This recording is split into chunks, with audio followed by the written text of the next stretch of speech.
Diálogos sobre el Libro de Mormón. Primer Nefi 1-2. Les damos la bienvenida a nuestros diálogos sobre las escrituras de la Iglesia de Jesucristo de los Santos de los Últimos Días. Hoy continuamos con los diálogos sobre el Libro de Mormón. Yo soy Terry Ball, del Departamento de Escrituras Antiguas de View, y me acompañan tres de mis colegas, también del Departamento de Escrituras Antiguas. A mi izquierda tenemos al hermano Clyde Williams. Es un placer tenerlo con nosotros, profesor. Al lado de Clyde está la profesora Gage Strathern. Gracias por venir, Gage. Y también nos acompaña uno de los profesores más antiguos y mentor de gran parte de nuestro profesorado, Paul Hoskinson. Paul, siempre es un placer tenerlo. Gracias. Hoy analizaremos los primeros capítulos del Libro de Mormón en Primer Nefi. Pero antes de ver los capítulos, tomaremos un momento para repasar el resumen que está al principio del libro de Primer Nefi, lo cual está escrito en la parte superior de la página en letra cursiva. Aquí se nos presenta a Ley y su esposa Saría, y se cuenta de los hijos que ellos tenían. Luego hay una sinopsis de qué es lo que vamos a encontrar en el resto del texto, de cómo Ley recibe una visión cuando la familia huye de Jerusalén y viajan por el desierto. Luego ellos llegan a la tierra de la abundancia y luego al Nuevo Mundo. Y vemos al final que dice, esto es según la narración de Nefi, yo, Nefi, escribí estos anales. Aparentemente este resumen se escribió en las planchas como José lo había traducido. Muchas veces me he preguntado si Nefi escribió esto al principio, antes de escribir su primer libro, o si lo escribió al final, luego de observar todo y pensar, bueno, tal vez tenga que hacer un resumen de todo esto. Quizás lo estaba preparando para la publicación y necesitaba un resumen o algo así. Luego Nefi se nos presenta en el versículo 1. Para poder empezar, Gage, ¿podría decirnos un poco más del primer versículo y lo que aprendemos sobre Nefi? Bueno, los versículos del 1 al 3 son como un escenario.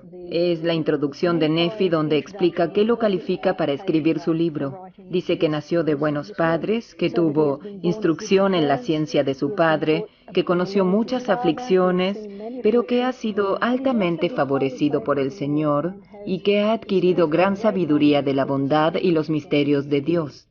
Es interesante que cuando los alumnos miran este primer pasaje, suelen tener la noción de que Nefi estaba escribiendo de joven cuando salió de Jerusalén.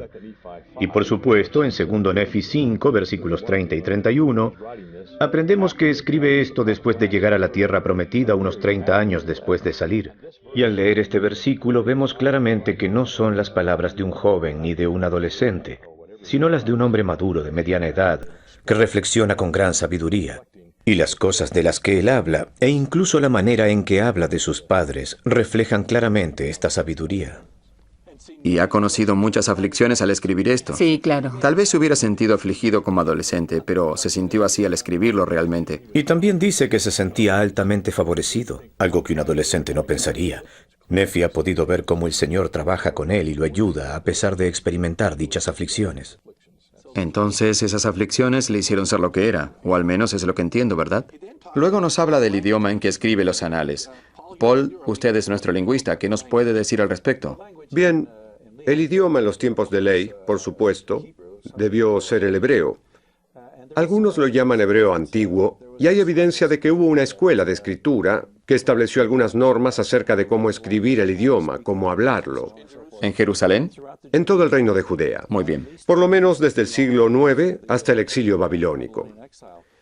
Y paralelamente a esto, también sabemos que en el reino de Judea usaban números egipcios como mínimo, y probablemente también otros materiales egipcios.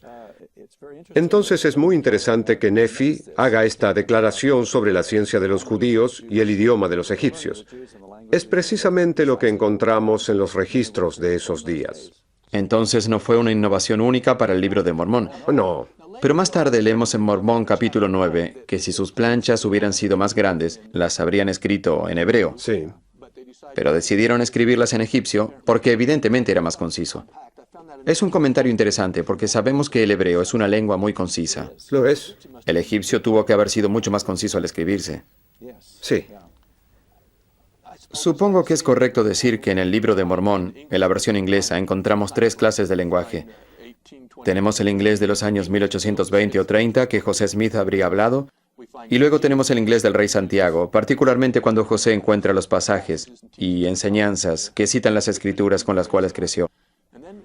Y también encontramos elementos o reliquias o artefactos, no sé cómo llamarlos, de lenguas antiguas del cercano oriente, que claramente debieron haber sido extraños para José, como por ejemplo la gramática o la estructura de oraciones.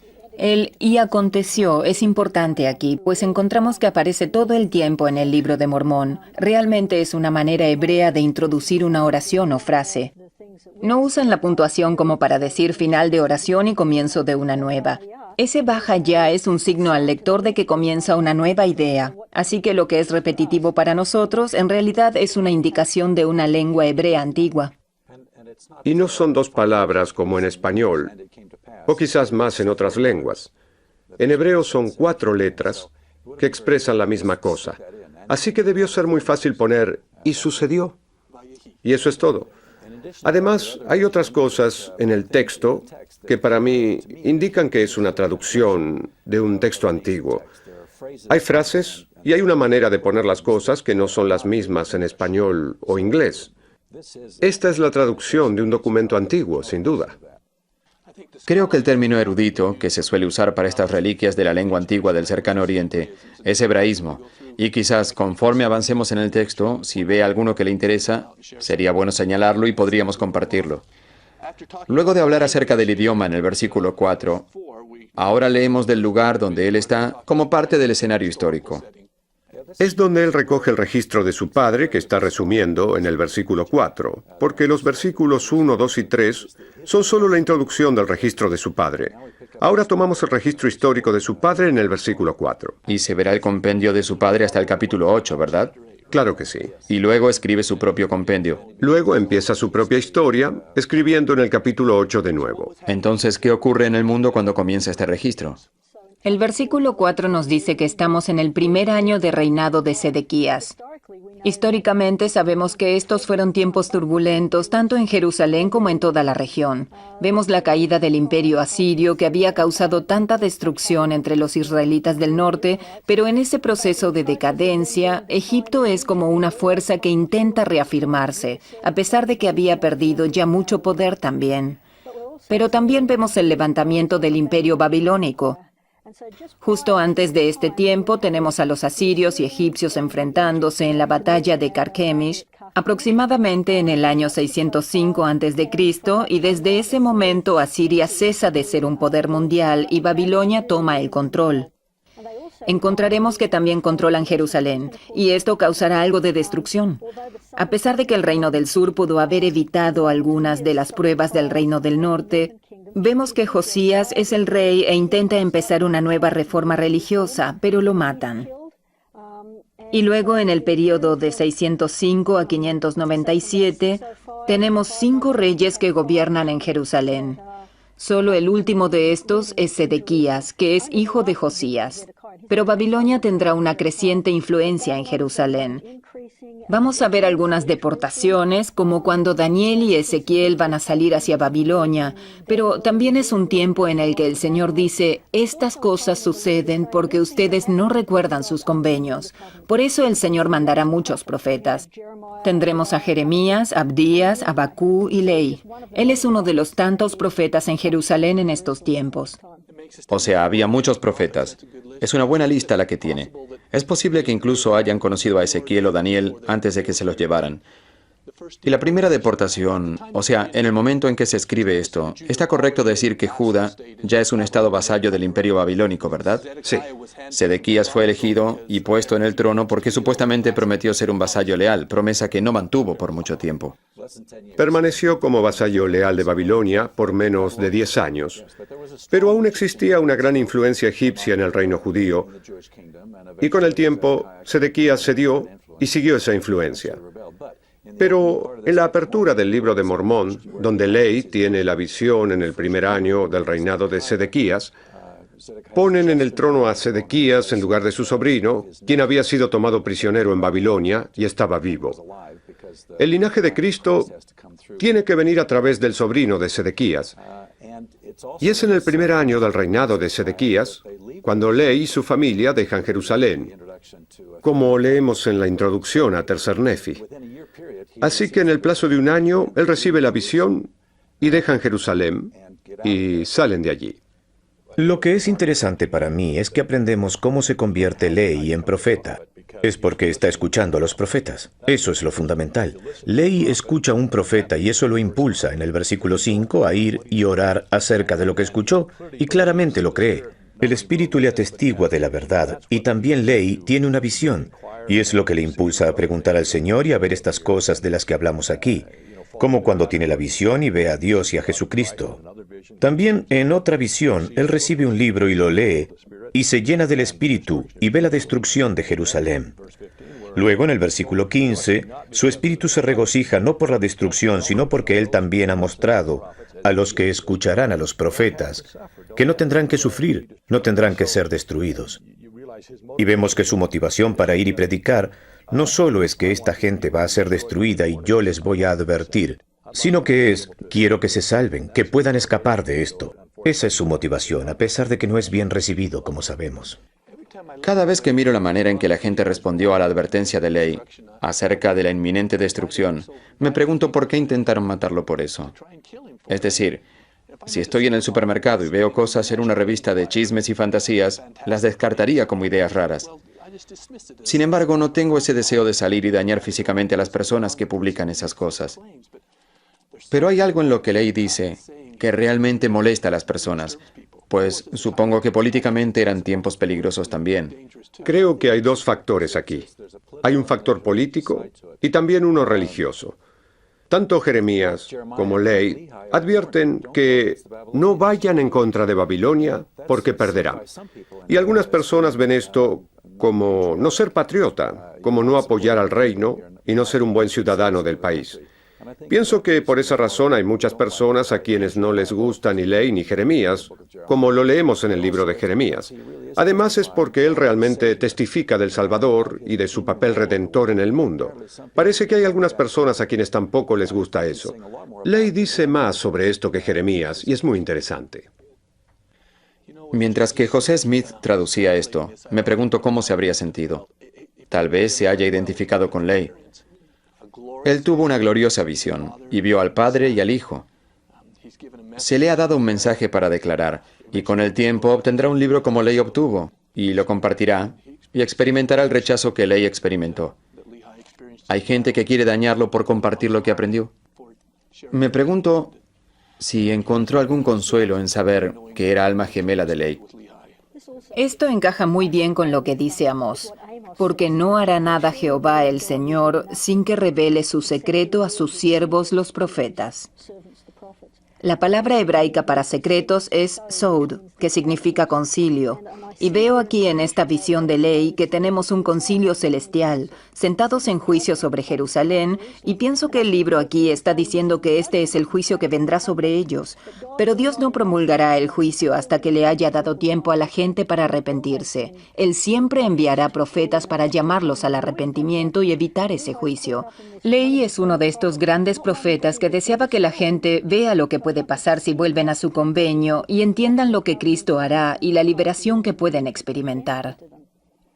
También Nefi aprendió, como él establece al final de sus escritos en el segundo Nefi 33, que ningún hombre se molestará por estas palabras a no ser que tenga el espíritu del diablo. El adversario está agitando a esta gente para enfadarse en contra de lo que es bueno. Él entiende eso y Lehi también se da cuenta. También pienso, al llegar a la conclusión del capítulo 1, que como dijo usted, Clyde, Nefi está escribiendo esto en retrospectiva, ya estando en el Nuevo Mundo. Y al comienzo de este registro, él quiere dejar en claro que a pesar de que la visión de su padre muestra la destrucción y que su padre enseña sobre la salvación, que el libro que él escribía es para mostrarles que las entrañables misericordias del Señor se extienden sobre todos aquellos que a causa de su fe, él ha escogido para fortalecerlos hasta tener el poder de librarse. Y ahora él nos muestra la liberación y las entrañables misericordias del Señor a través del libro. Y una y otra vez veremos esa liberación, ¿verdad? Pero la liberación es doble. Aquí hablamos de la liberación física de Jerusalén. Pero la liberación más importante es la que proviene del sacrificio expiatorio. del Salvador. La liberación espiritual. Aprendemos de la liberación física al empezar el capítulo 2. A diferencia de Jeremías, el contemporáneo de Ley, que fue lanzado a un hoyo y obligado a quedarse allí por una gran parte de su tiempo como profeta, el Señor tenía otros planes para Ley y su familia. Y es interesante. Huyen en la única dirección que era segura para ellos. No huyen hacia Babilonia, ni hacia Egipto, ni hacia el norte. Huyen al único lugar lejos de las influencias babilónicas, egipcias y judías. Huyen hacia el sur. Y lo hacen muy secretamente, incluso dejando atrás todo por lo que habían trabajado antes. La lista de cosas es interesante. Aquí hay un ejemplo de hebraísmo, en el versículo 4, donde hacen una lista de las cosas que dejaron atrás. En el capítulo 2, versículo 4 dice: Y ocurrió que salió para el desierto, y abandonó su casa y la tierra de su herencia, y su oro, su plata y sus objetos preciosos. Veamos el continuo uso de y el pronombre su. Un profesor de gramática diría que es incorrecto por repetirlo, pero es un perfecto hebreo. Es como se haría la lista en hebreo. Sí. Y hay otros pasajes en el capítulo 2 que la gente también notó. Al final del versículo 6, el río de agua, lo cual nunca se diría en español, porque todos los ríos tienen agua en español. Pero en el cercano oriente, no todos los ríos tienen agua, entonces se dice río de agua. Tenemos que asegurar que no es solo el lugar donde el agua fluye de vez en cuando. Es un lugar donde siempre hay agua. También dice un altar de piedras, que refleja la manera exacta para decirlo en hebreo. Al final del versículo 9, cuando Ley empieza a hablar en estas hermosas y poéticas secciones con sus hijos Lamán y Lemuel, dice: «Oh, si fuera semejante a este río, fluyendo continuamente en la fuente de toda rectitud». Bien, tampoco se diría eso en español. Los ríos no fluyen hacia fuentes, fluyen de las fuentes. Pero esto es poesía del cercano oriente. Es como la cita de algún material antiguo. Y estas cosas son hermosas para el oído hebreo. Muy bien. Este uso del altar de piedras, río de agua, planchas de bronce. Para mí es sorprendente lo repetitivo que es esa construcción gramatical en el libro de Mormón. Porque en inglés se suele decir al revés, literalmente traducido como bronces planchas. Pero aquí se dice tal como en español, altar de piedras, planchas de bronce, como se diría también en hebreo. Hay otro tema que a veces confunde a las personas y eso es, ¿a qué distancia estuvieron de Jerusalén? Se puede leer esto, y si leemos muy rápido parecerá que son 3 días. Cualquiera que ha estudiado el área se dará cuenta que no se puede bajar de Jerusalén hacia los contornos del Mar Rojo en 3 días, ni con los camellos más rápidos siquiera. Sin embargo, si leemos cuidadosamente, vemos en el versículo 5 que ellos descendieron por los contornos del Mar Rojo y luego por los lados que están más próximos a este mar por 3 días. Probablemente estuvieron 10 a 14 días fuera de Jerusalén, y sabemos por lo que leemos que pasó en el Antiguo Testamento que fue necesario viajar así, no para hacerles la vida dura, sino para ponerlos en una zona segura, para que cuando vuelvan y estén en una situación muy precaria, el Señor no tenga que tomar la vida de otras personas para conservarlos. Yo pienso que hay sabiduría en lo que Él ha hecho y ayuda a reconocer esto. Pienso que también es importante que ellos supieran que estaban lo suficientemente lejos de Jerusalén para poder construir un altar a fin de cumplir con la ley de Moisés. La ley de Moisés les permitía hacerlo aún estando a cierta distancia de dicho territorio. Y a través de todo el libro de Mormón, veremos que intentan conscientemente vivir la ley de Moisés. Y como sabemos, Ley tenía el sacerdocio de Melquisedec y pudo efectuar las ordenanzas de la ley mosaica. Entonces fue apropiado para él ofrecer sacrificios como lo vemos en el versículo 7, porque él poseía el sacerdocio de Melquisedec. Y por estar lejos de Jerusalén se le permite hacerlo por su cuenta. Aún tomando la ruta corta, son unos 300 kilómetros de Jerusalén a Elat, el primer contacto que ellos pudieron haber tenido con el Mar Rojo. Es un largo viaje. Era muy largo y tal vez... Algunos empiezan a entender por qué murmuraron Lamán y Lemuel. Es un viaje largo y también difícil. Están unas 2 semanas fuera de Jerusalén cuando acampan junto al río de Lemuel en el valle de Lamán. Un viaje difícil y largo. Me pregunto si pensaron, bueno, ya llegamos, aquí nos quedaremos. Estoy seguro de que Ley entendió que esta era una parada temporaria. Es interesante contrastar estas dos facciones que se desarrollaron en la familia también, y nos preguntamos por qué Lamán y Lemuel respondieron de la manera que lo hicieron y Nefi a la manera suya.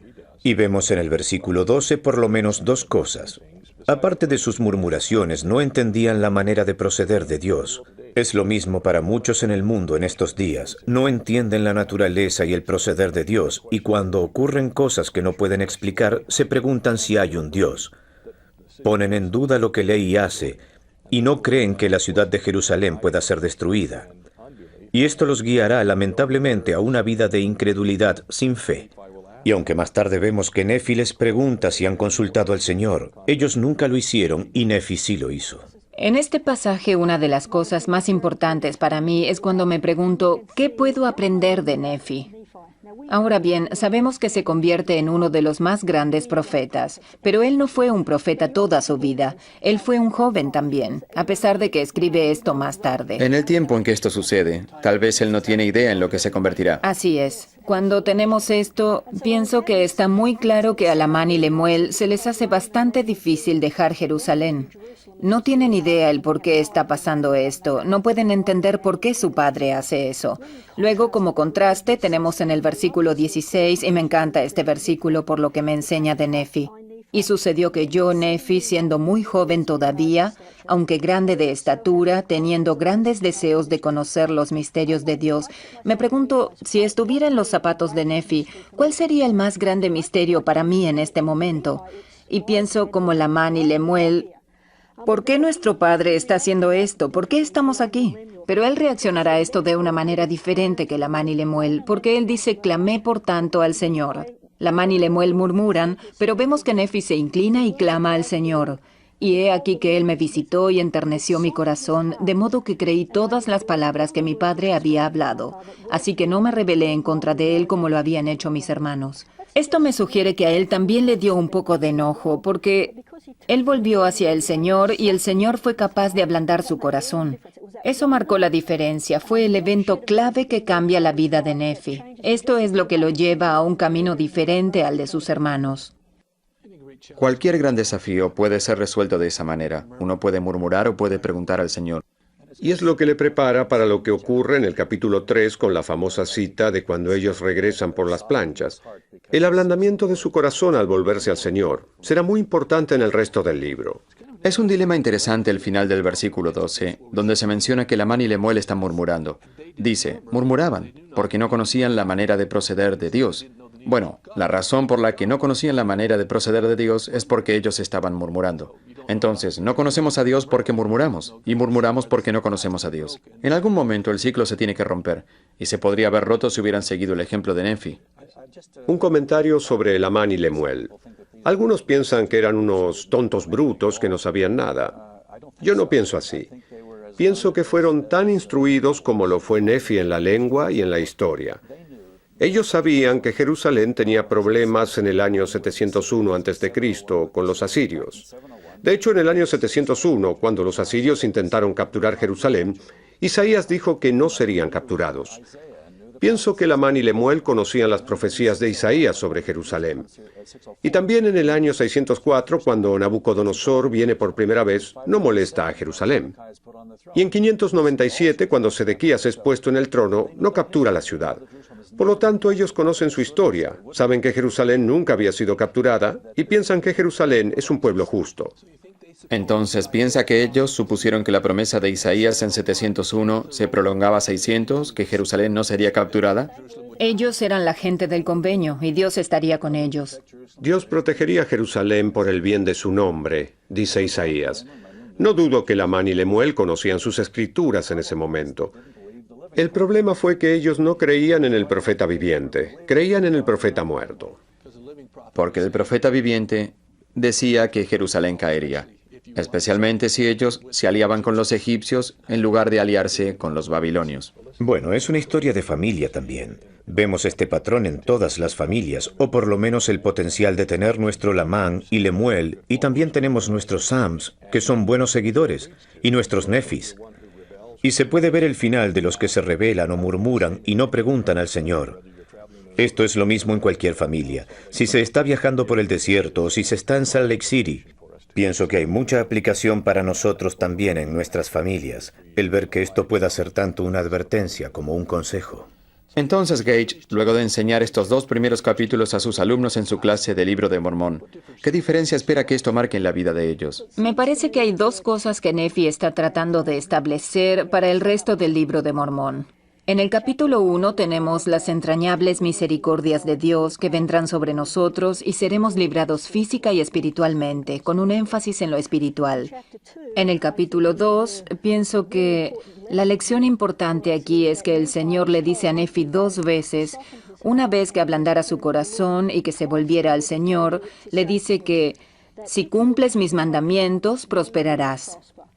Entonces en el versículo 20, y lo repetimos,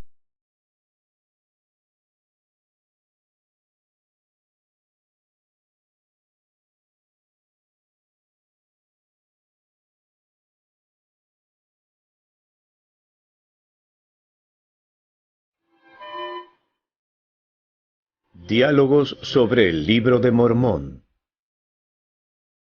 Primer Nefi 1-2. Les damos la bienvenida a nuestros diálogos sobre las Escrituras de la Iglesia de Jesucristo de los Santos de los Últimos Días. Hoy continuamos con los diálogos sobre el Libro de Mormón. Yo soy Terry Ball, del Departamento de Escrituras Antiguas de View, y me acompañan 3 de mis colegas, también del Departamento de Escrituras Antiguas. A mi izquierda tenemos al hermano Clyde Williams. Es un placer tenerlo con nosotros, profesor. Al lado de Clyde está la profesora Gage Strathern. Gracias por venir, Gage. Y también nos acompaña uno de los profesores más antiguos y mentor de gran parte de nuestro profesorado, Paul Hoskinson.